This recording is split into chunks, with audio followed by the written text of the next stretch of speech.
我怎么穿成这样？这是哪儿？不能搬！这是咱家唯一的活口，林大山，家里唯一值钱的缝纫机都要被抢了，还睡得这么香，真是个混东西！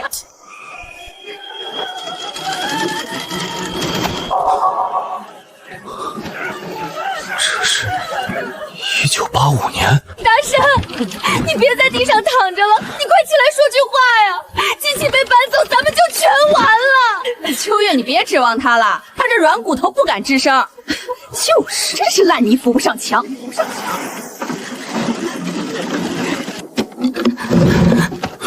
刘大明，欠你的债我会还，但东西不能搬。大山，哟，太阳打西边出来了。行啊，现在拿钱20，拿不出来就少给老子废话。这缝纫机老化了，你拉去废品站，最多给你8块。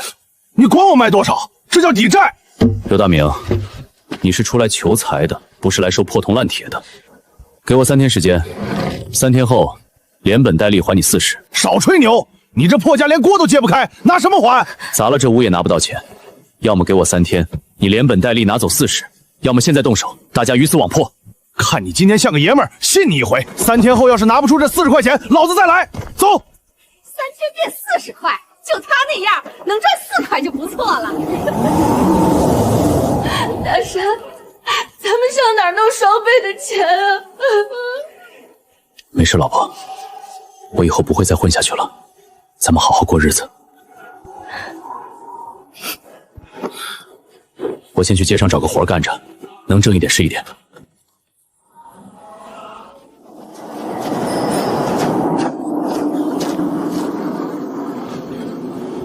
这是鸭绒，这大冷天大家穿的又厚又沉，我要是把这些做成轻薄保暖的羽绒服，绝对能卖疯。老王，下午5点省里就来突击检查，这垃圾再不弄走，直接封场。领导通融啊！运输车全坏在路上了，我上哪儿找人了？我不管过程，只看结果。5点前清理不干净，你这厂长也别干了。哼！王厂长，这堆垃圾我能帮你弄走，保准能通过检查。真的？你能找到卡车？找不到，但我能找到10个干苦力的兄弟和大板车。5点前保准后院连根鸭毛都不剩。太好了，快叫人进来拉货！厂长，这么多又腥又臭的死鸭毛，我兄弟们不能白挨臭，得给点辛苦费吧？行，只要你弄干净，我给你5块劳务费。10块，少1分，这堆鸭毛你自己留着过年。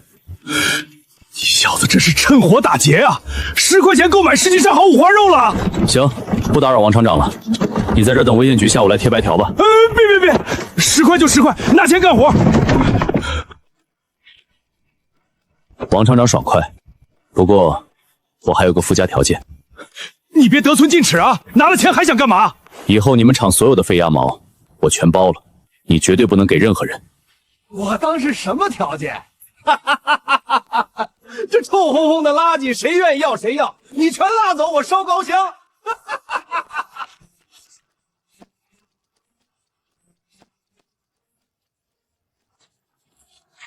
我的天啊，什么味儿啊？是林大山，他推着死鸭子毛回来了，欠债欠的脑子都不正常了。大山，你说要出去挣钱，我以为你真改了，怎么就拉了这些脏东西回来啊？老婆，把手伸出来。大山，咱们别折腾了，行吗？拿着，这是刚赚的清理费。别哭，这不是脏东西，是我们的摇钱树。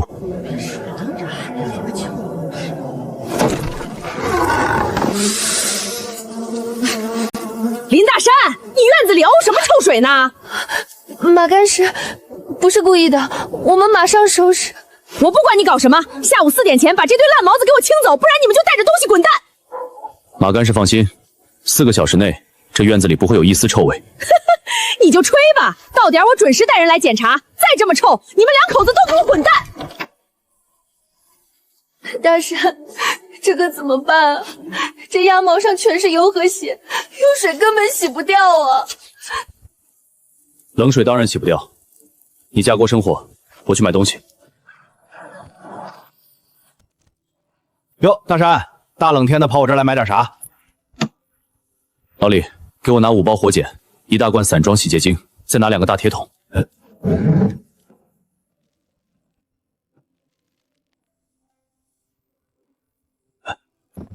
买这么多火小干啥？这玩意儿烧手啊！赚大钱，谢了。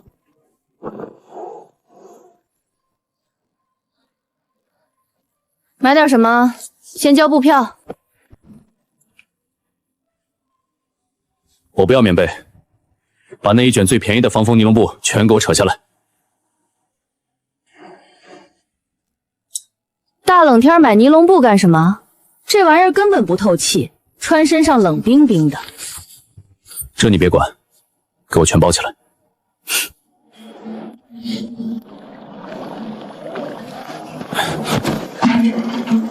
大山，这火碱碰着水能把衣服都烧破，你买这个干嘛？火碱在高温下能强力分解鸭毛上的动物油脂和血水。洗洁精负责2次剥离异味，等着看吧，老婆，一会儿就知道了。把鸭毛全倒进来。大山，这锅里直冒黑水，这味道太呛人了。这是油脂被强结分解的正常现象，只要把这步弄好，后面的就简单了。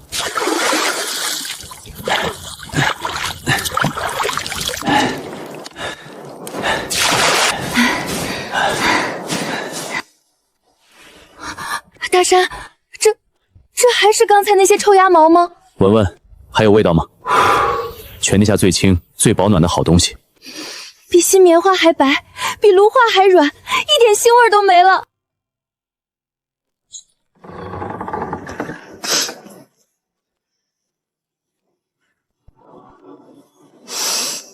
哎，这院子里怎么一点臭臭都没了？竟然还有股子清香气！马干事，检查通过了吧？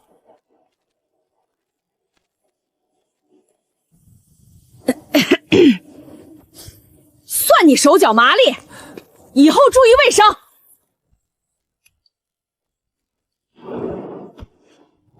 老婆，今晚得再麻烦你忙一晚上了。照着我画的线，把里面填上羽绒，然后横着裁一条线，再竖着裁一条线。大山，为什么要缝成小方块？这样多费功夫啊！这叫格子横缝法，把衣服分成一个个独立的小方块，能防止羽绒往下坠堆积。这手艺叫锁绒。大山，你这脑子怎么突然这么好使了？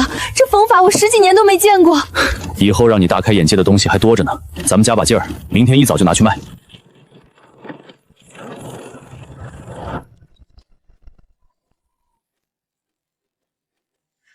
大山，这衣服做是做出来了，可是捏在手里轻飘飘的，连1斤重没有了啊！就这层薄皮，大冬天的穿出去根本会冻死人的。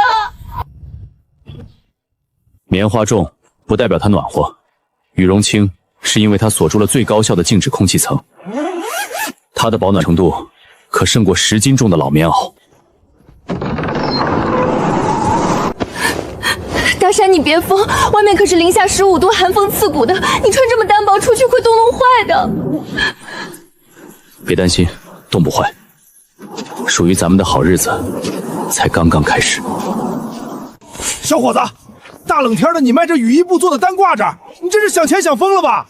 大哥，这叫羽绒服，看着安薄，穿上比你身上10斤的棉花套子都暖和。大家伙听听，这人说大话闪了舌头，就这一层破塑料皮儿，能比10斤新弹的棉花暖和？哎呦，这轻轻飘飘的跟纸一样，连半斤棉花都没塞吧？穿这玩意儿干活，还不直接冻成冰棍儿？衣服好不好，光靠嘴说没用，穿在身上才知道。结果，冷库里都催得紧。大爷，您先歇口气。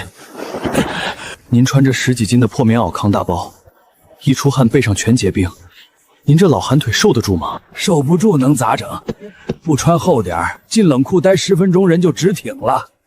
哎，为了混口饭吃，硬扛呗。大爷，您今天运气好，这件衣服我免费让您试穿。不行，小伙子，你别害我！冷库里零下20度，穿这个进去，我今天就交代在里头了。大爷，咱们打个赌，您脱下那件湿棉袄，换上我这件，进冷库去干活。要是冻着了，这10块钱您当场拿走。老王，穿！有钱不挣白不挣，他愿意白给10块钱，你进去转一圈就出来，冻不坏。行，小伙子，这可是你说的，大家伙都给我做个证啊！大家都看着呢，您穿上试试。奇了怪了，这衣裳套在身上，咋跟没穿一样轻巧？不仅轻，您再抡抡胳膊，看看干活碍不碍事。真不勒得慌，以前穿大棉袄，胳膊连弯都弯不过来，现在这肩膀头子松太多了。大爷，干活去吧，我在外面等您的信儿。好嘞，10分钟我就出来拿你的10块钱。这都半个多钟头了，老王该不会真冻坏在里头了吧？出来了。闪开，闪开，开！让一让！哎呦，我的亲娘哎！老王，你这脸咋红的跟关公似的？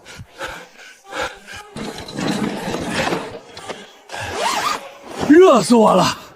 这一身透汗出的，太痛快了。哎呀，大爷，里面冷吗？那10块钱您还拿吗？小伙子，不，大老板，你这是啥神仙衣裳？冷库里呼呼刮阴风，但是一丝风都没透进来。这衣裳里头简直像揣了个火炉。我这老寒腿在冷库里待了半个钟头，竟然一点都不疼了。我的个乖乖，老王后背烫手，这衣裳神了。老板，这衣裳多少钱一件？我天天扛大包，就棉袄一吸汗就结冰，我太需要这轻快衣裳了。大山牌新型防寒服，不用布票，一件只要25块钱，当场试穿，不暖和不要钱。25块值了，给我来一件最大号的。别急，我先来的，老板给我留2件，我给我兄弟也带1件。大哥，排好队，别急，货还有。穿得好，别忘了替我大山服装宣传宣传。赵老板，您瞧，那边咋那么热闹？一帮干苦力的抢啥呢？去看看。老板，是个叫林大山，他在卖一种用尼龙布做的单衣，说比咱们的棉袄还暖和，一件卖25块呢。尼龙布，简直是胡闹！哼，那种不透气的烂布做出来的衣裳也敢卖25？赵老板，您摸摸，这衣裳轻的邪乎，里面不知道塞了啥东西，捏着软绵绵的。这触感绝对不是棉花。老板，他一个小作坊能成啥气候？明儿我叫几个人去掀了他的摊子。蠢货！我怎么也是个读书人，做事要用脑子。只要是用布做的衣裳，在咱们县，我就有办法让他1寸布都买不到。大山啊，你这计件发工钱的法子太好了，缝一件给5毛，昨晚上连轴转挣了10块钱呢。王婶儿，这是您的工钱，您点点，只要大家肯出力，咱们这活儿管够。哎呦喂，比我在国营厂干1个月都挣得多。大山，婶子这条老命以后就卖给你了。王婶儿，这才哪儿到哪儿，只要大妹儿跟着我好好干，年底我让家家户户都割上几10斤大回肉，过个肥年。大山，咱们手里积的定金单子都快上100件了，昨儿买的布已经全裁光了，得赶紧去进料子啊。媳妇儿，带上钱，去老孙的批发部，今天多进点，直接拉50匹布回来。成，我这就借板车去拉布。老孙，我赵某人今天把话放这儿，你仓库里所有的棉布，我按市价多加1成，全包圆了。赵老板，您那大厂平时不是有固定进货的渠道吗？咋突然上我这小庙来包圆了？哪儿那么多废话？我们赵老板有钱没处花，乐意囤布，卖不卖？老孙，咱们明人不说暗话，那个叫林大山的，要是来你这儿买到1寸布，以后你这买卖就别想干了。懂了懂了，赵老板您放心，那林大山就算给我做金山，我也绝不卖给他1根线头。大山，坏事了！老孙不肯卖给咱们布，我去跑了全县另外3家加供销社，全都不卖。啥？有钱都不赚，这帮卖布的脑子叫驴踢了。老孙私底下跟我透了底，是县里那个开大服装厂的赵老板，他把全县的布全套买空了，还说谁敢卖给咱们，就是跟他作对。用资金垄断原材料，直接切断竞争对手的命脉，这赵老板倒是个懂点商业手段的狠角色。大山，没布咱就做不了衣裳，外头那么多定金，交不上货，人家得把咱们院子给拆了。哟，这就是最近在咱们县风头正盛的大山服装作坊，够寒酸的啊！作坊不大，挣的都是辛苦钱。赵老板大驾光临，有何贵干？哼，小伙子，你那几件羽衣布包鸭毛的戏法，抢了我棉服厂不少单子。各凭本事吃饭，老百姓觉得我的衣服轻快暖和，自然买我的。废话少说，我今天来是给你指条活路。这里是500块钱，把你那个做衣服的方法卖给我。大山，500块，这可够咱们攒好几年的了。500块，赵老板，您这算盘打得未免太响了，不卖，请回。林大山，你别敬酒不吃吃罚酒，整个县的棉布全让我包圆了，没有面料，我看你拿西北风去缝衣裳。就是，等交不上货，大伙来退定金，你们一家老小就等着上街要饭去吧。赵老板，你以为你困住了我，但你们那种透风又跑绒的破棉布，我早就不稀罕用了。请慢走，不送。大山，咱们接下来可咋办？没布料，总不能往外卖一堆光秃秃的鸭毛吧？别慌，他还没那个本事，我早就找好新出路了。你看，城南雨具厂在往外包租库房，大冷天的急着租库房，说明厂子已经发不出工资，快黄了。我敢打赌，他们库房里绝对压着很多货。伞布，那玩意儿做成衣服能穿吗？你在家把心放在肚子里，等我的好消息就行。这可咋办呢？几千匹尼龙伞布压在库房里吃灰，马上过年了，工人们的锅都揭不开了。朱厂长，愁眉苦脸可发不了工人的工资。你是哪位？来我们这快倒闭的破厂子干啥？我叫林大山，来给你送过年钱的。你们厂库房里滞销的尼龙伞布，我全要了。全要了？小伙子，这大冬天的，你买这么多雨衣布干啥？我自有用处。朱厂长，你只管报个实诚价。你要是真能全包圆了，我按进价的1半给你，只要能让工人们吃上口饱饭就行。不行，1半还嫌贵，小伙子，真不能再低了，再低连买线绸的钱都不够赔的。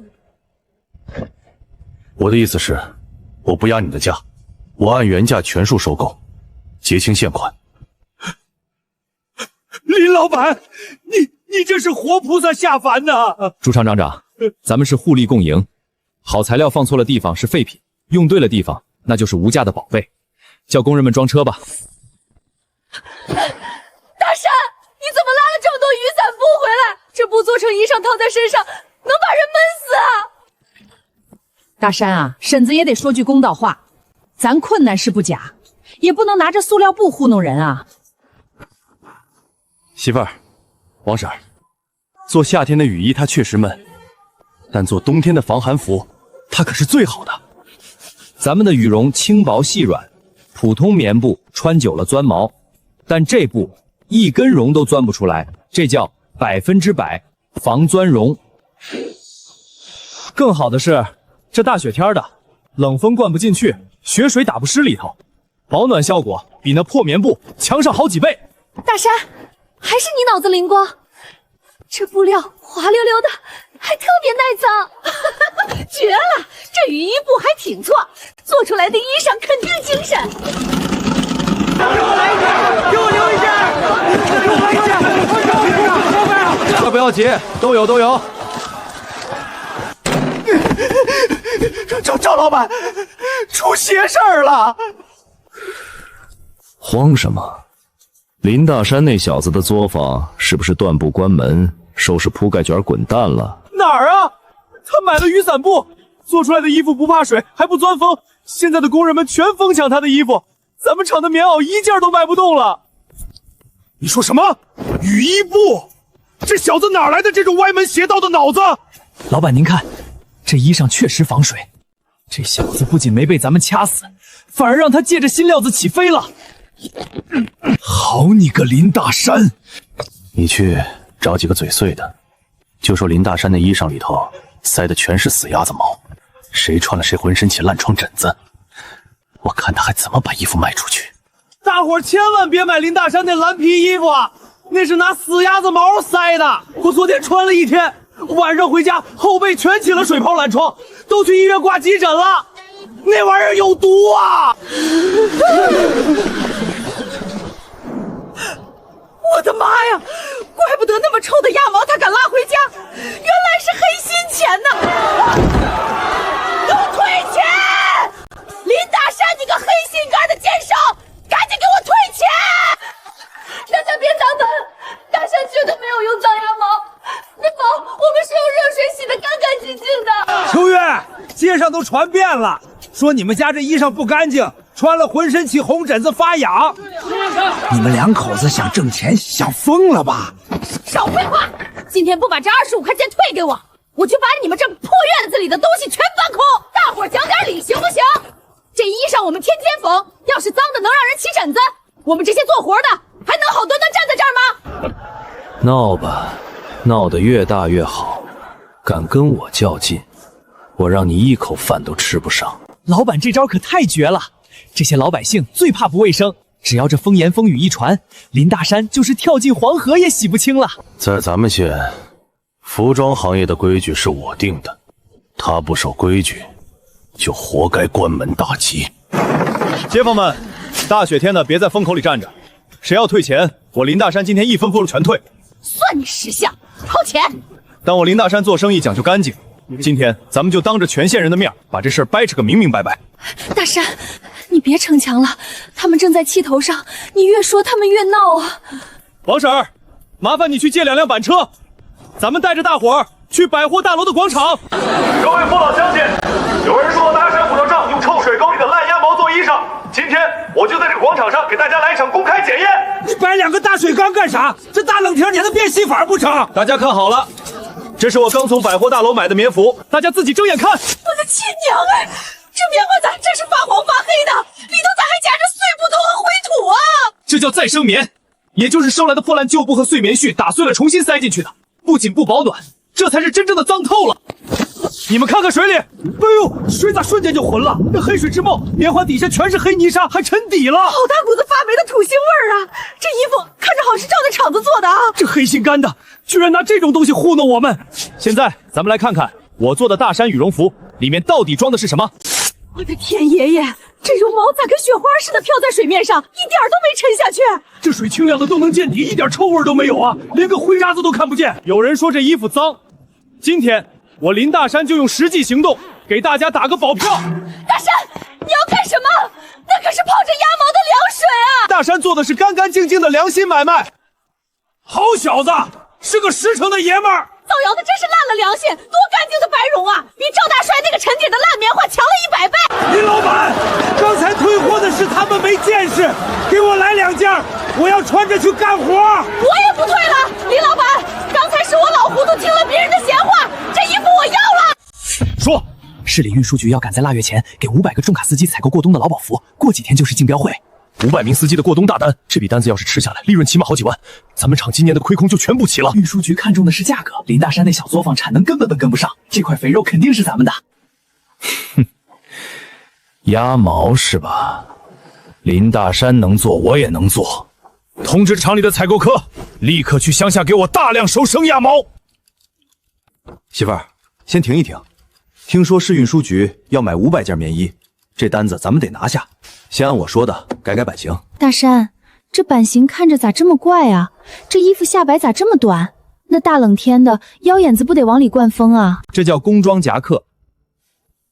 长途重卡司机天天坐在驾驶座上，衣服下摆如果太长，坐下去的时候肚子前面全堆在一块，窝着难受。还有这儿，腋下这块必须加上弹力拼接布。哎呦，我开长途的侄子天抱怨，穿厚棉袄连挂档都得使出吃奶的劲儿。最后，袖口必须加上螺纹收口，司机开车总得摇车窗，这样冷风灌不进袖管里。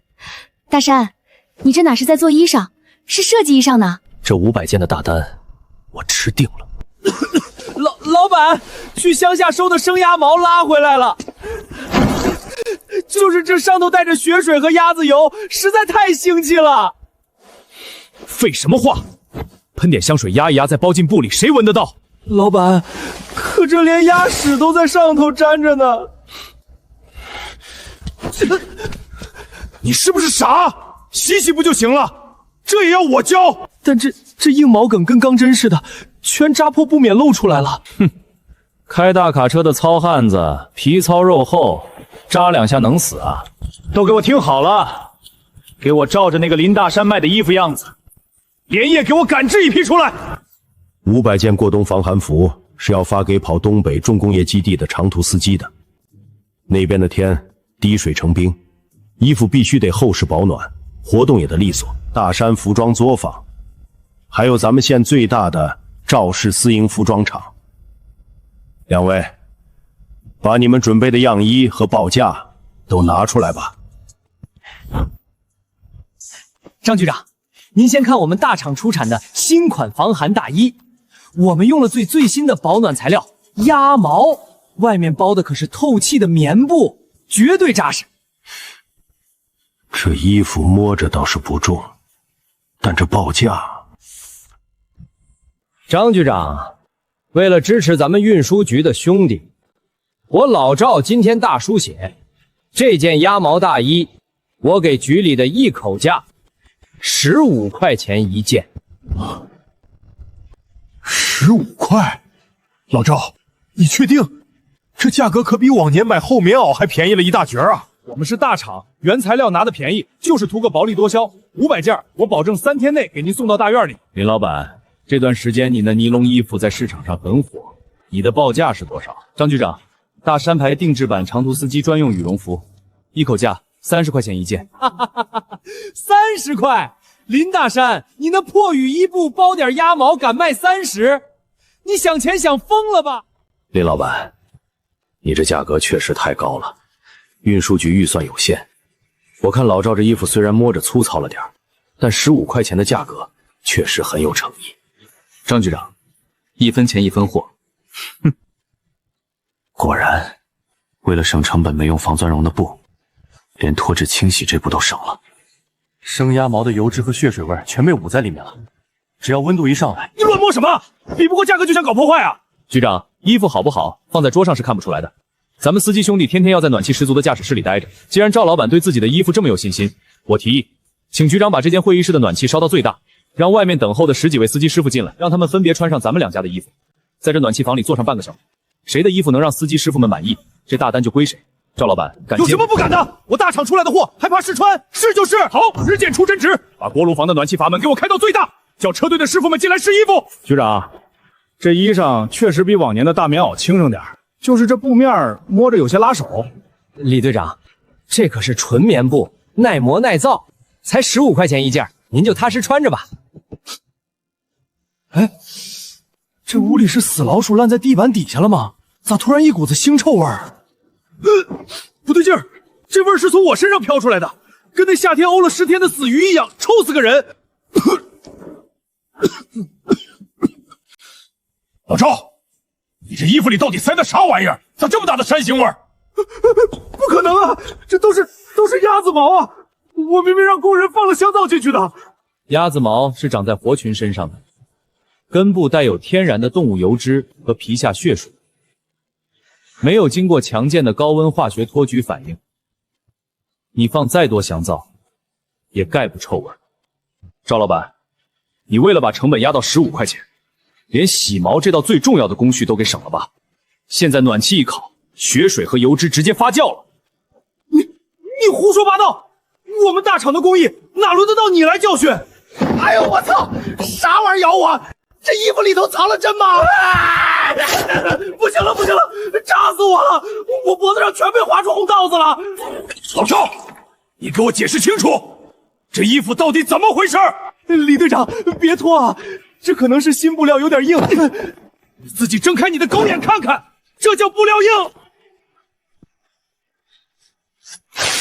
这薄布片子根本挡不住里头的硬毛梗。你这是给咱们长途司机做防寒服，还是上刑具啊？赵厂长，你拿这种垃圾来糊弄国家干部和工人师傅，你的良心被狗吃了吗？局长，您听我解释，这真是个意外。我马上回去让他们换好棉布重新做，价格我还能再降1块钱。带着你的破烂，马上给我滚出去！运输局以后绝不采购你们厂哪怕1根线头。老板，快走吧，老板，局长这正在气头上。李队长，刚才受罪了，现在您试试我这件。林老板，你这也是用鸭毛做的吧？我可不敢穿了。您先低头闻一闻，要是有半点臭味，我林大山立马掉头走人。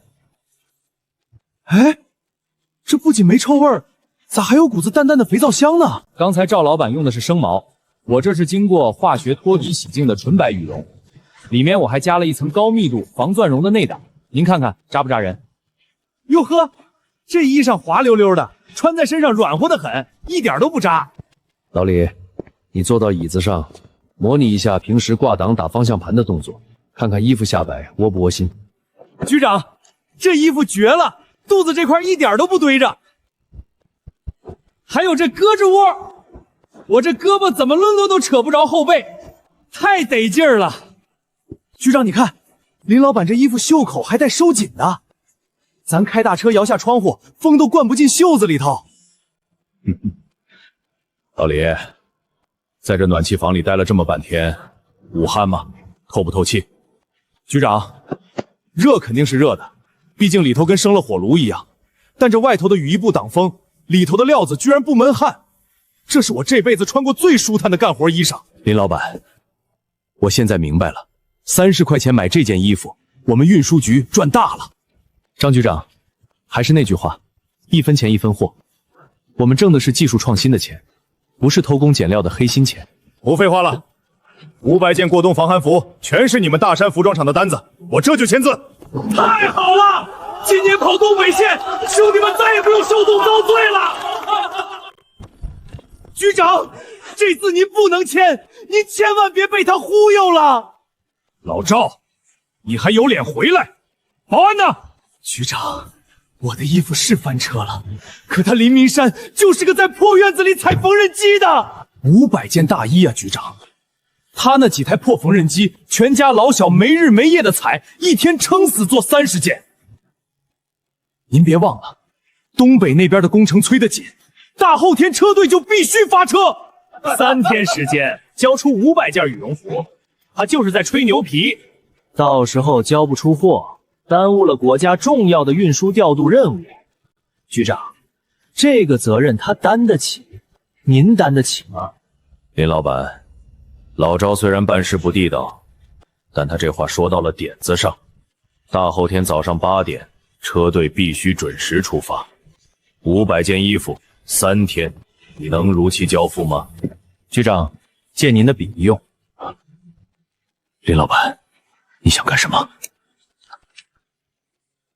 口说无凭，白纸黑字最管用。张局长，3天后早上8点，我林大山如果在运输局大院交不出500件成衣，我自愿双倍赔偿运输局一切调度损失。大山，竞标咋样了？单子拿下来了吗？拿下了，500件重卡定制款，预付款下午就打到账上。我的老天爷，500件儿！大山，你可真有本事，连市里公家大单都能抢下来。3天，大山你疯了！3天后早上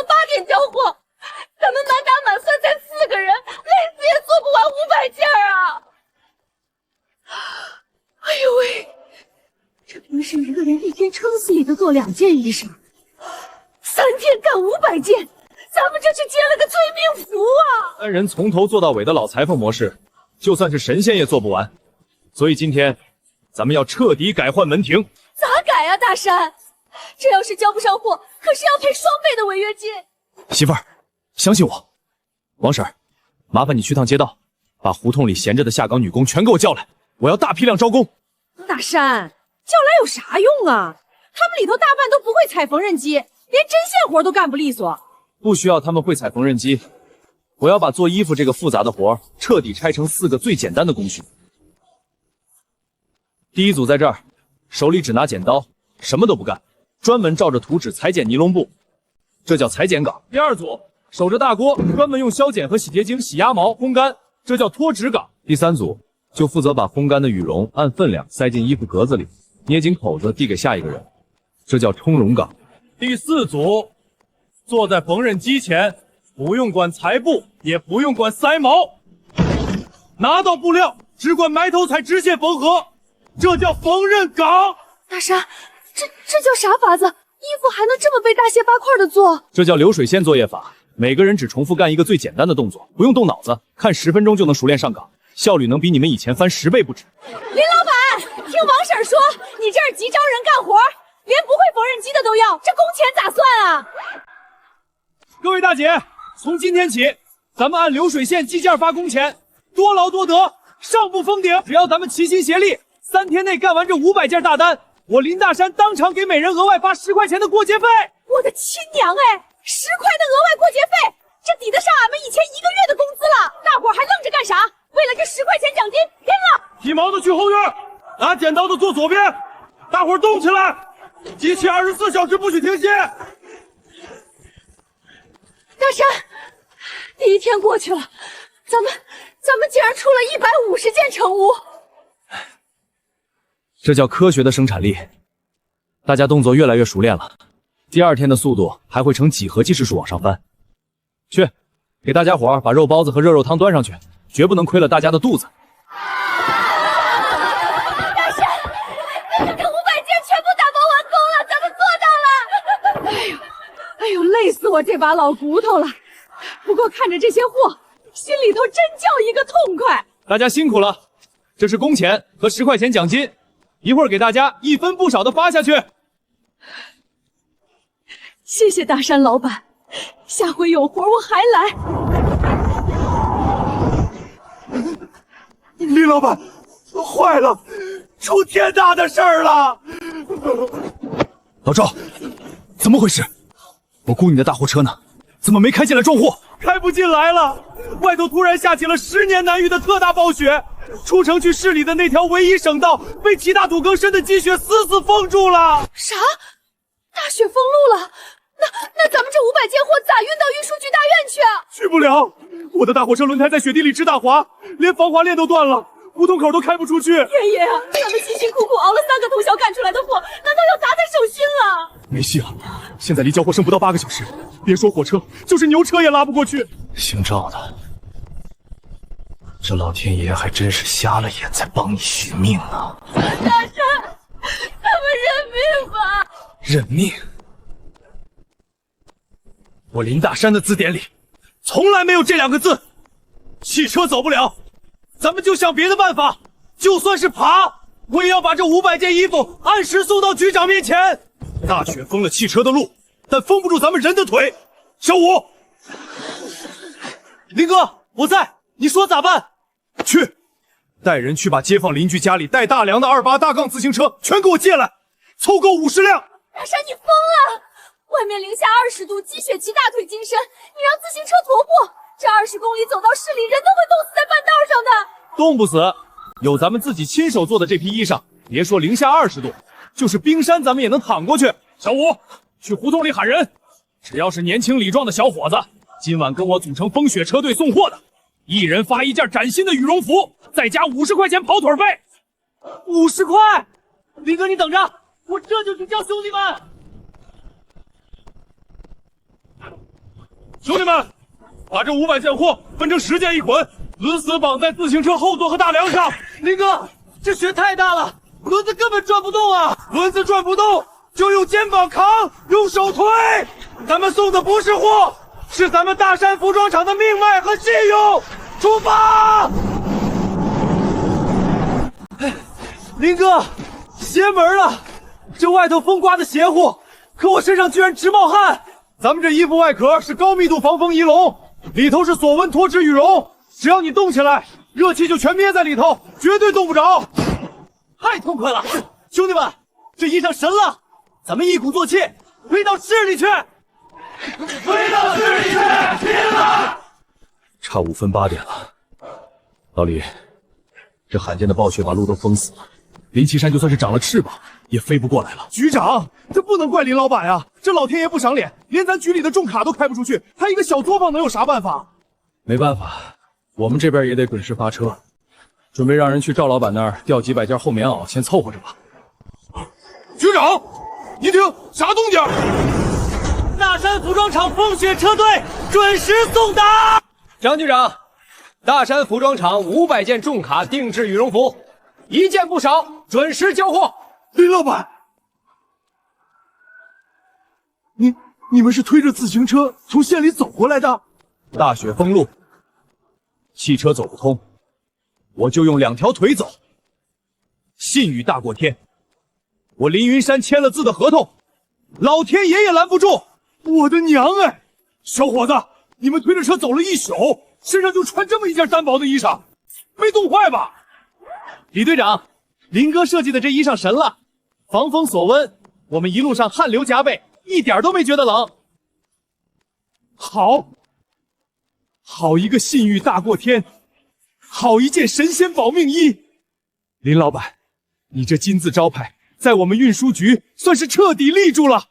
老李，赶紧叫人卸货发衣服。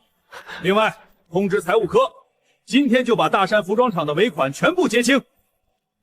以后的冬装单子全给林老板。赵大船，你个王八蛋，赶紧滚出来！欠我们3个月的血汗钱什么时候给？你造的那些臭鸭毛衣服全被退货了，现在厂子黄了，你休想卷钱跑路！老板顶不住了，门都要被砸烂了，供销社的来催债，棉布厂的也来要账，咱们彻底完蛋了！完了，全完了，竞标惨败，连往年囤的笨重棉衣也一件都卖不出去，我风光了半辈子，到头来被一个收破鸭毛的个体户打得倾家荡产，与其被债主活活打死，不如从这跳下去，一了百了。林大山，你是来看我笑话的对不对？你赢了，你来看我怎么死是不是？老赵，跳楼解决不了烂账，只会留下孤儿寡母替你还债。下来，看看这个。这是什么？全资收购合同，我按市场价全资收购你这间厂子的地皮和厂房。你要买我的厂？可我外面还欠着工人5万块钱的工资，还有供销社3万块的付款啊！欠工人的血汗钱，我林大山替你发；你欠外面的死债，我大山服装厂替你平。林老板，你为什么要救我？我之前雇人断你的布，我还造谣你，我那么害你，你为什么还要拉我一把？商场如战场，各凭手段，我没空记仇。老赵，你虽然不懂技术，急功近利，但你是咱们县最早开私营大厂的人。我懂技术，我能打下全国的销路，但你懂这几百号工人的脾气，你懂怎么管理大厂的日常运转。大山服装厂马上要进行全线扩建，我需要一个有经验的生产车间主任。过去的事翻篇了，以后跟着我干，保你全家后半辈子衣食无忧，干不干？林总，你的格局我老赵8辈子也赶不上，就冲你今天保全我全家老小性命的这份恩情，我老赵这条命以后就卖给你了。你让我往东，我绝不往西。去楼下安抚工人吧，告诉他们，大山立螺厂今天结清欠薪，明天照常开工。